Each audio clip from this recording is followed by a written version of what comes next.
We all love the new thing unless we love the old thing. That's exactly what Hebrews 8 is trying to touch upon.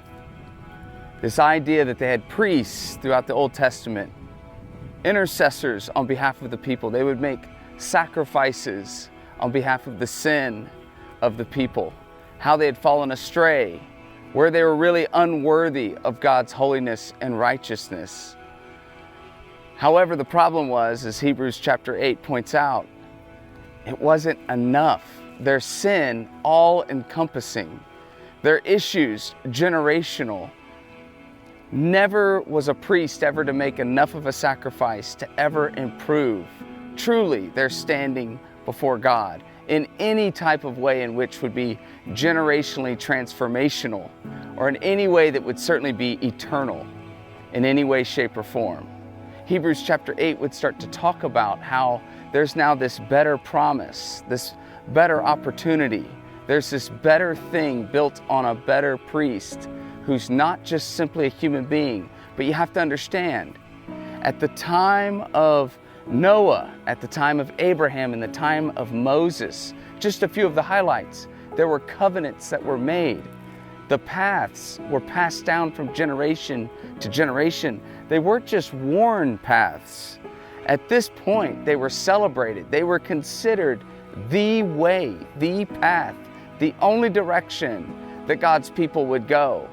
Even though Moses would write about the coming of Jesus, Moses is lifted up as the preeminent individual of the faith at that time.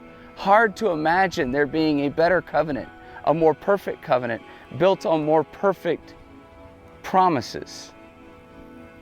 But Hebrews chapter 8 says, in fact, the path that you've all walked may have been great, but there's something that's better, something that is eternal, built on better promises. And then would come Jesus. Jesus would begin to lead people down a very different path. Didn't look like everything else that they had celebrated for so long. They said, listen, what good can possibly come from Nazareth? Isn't he the carpenter's son? Certainly the Son of God, the Messiah, wouldn't have presented himself in this way. But see, that's what Hebrews chapter 8 is challenging the readers to think through, to abandon the old path. Now, certainly they have some things in common. God always initiated with his people. God always pursued his people.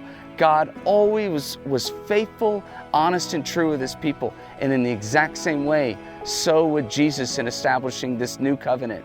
In fact, he would take what was celebrated every year in Passover, what was handed over to Moses, this covenant with their people as they would remember God's faithfulness. He'd reinterpret the whole thing unto himself.